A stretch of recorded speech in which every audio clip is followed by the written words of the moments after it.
Bonjour à toutes, bonjour à tous. Dans le premier épisode de cette série Au fil des archives, nous avons découvert la lettre envoyée de Drancy par Rachel à son fils Isidore.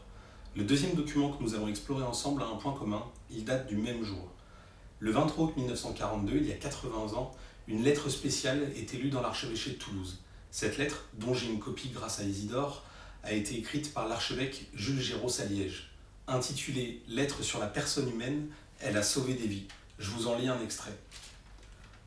Que des enfants, des femmes, des hommes, des pères et des mères soient traités comme un vil troupeau, que les membres d'une même famille soient séparés les uns des autres et embarqués pour une destination inconnue, il était réservé à notre temps de voir ce triste spectacle.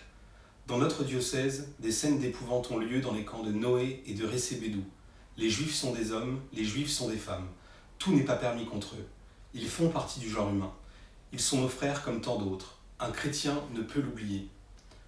Cette lettre, qui est très puissante, elle arrive dans un contexte particulier, c'est celui de l'été 1942, celui de l'été des rafles. Jules Saliège est informé de ce qui se passe dans les camps autour de Toulouse, en zone libre. Il sait que des convois partent, dans lesquels il y a des hommes, des femmes, des vieillards, des infirmes, qui sont tous juifs. Il s'en indigne et le dénonce. Cette lettre, Vichy va tenter de la faire interdire. Vichy va également demander la mise à la retraite de l'archevêque, ce que le Vatican va refuser. Vichy va seulement obtenir que certains termes soient remplacés, donc les scènes d'épouvante deviennent des scènes émouvantes, les horreurs deviennent des erreurs. Mais malgré ces modifications, la lettre ne perd rien de sa puissance et surtout de son impact, car elle a un grand retentissement. Elle est reprise par les journaux de résistance, elle est lue sur les ondes de la BBC, elle est même lue aux États-Unis. Et surtout, elle a un impact en France, autour de Toulouse notamment, parce qu'elle permet la mise en place de réseaux de sauvetage d'enfants juifs.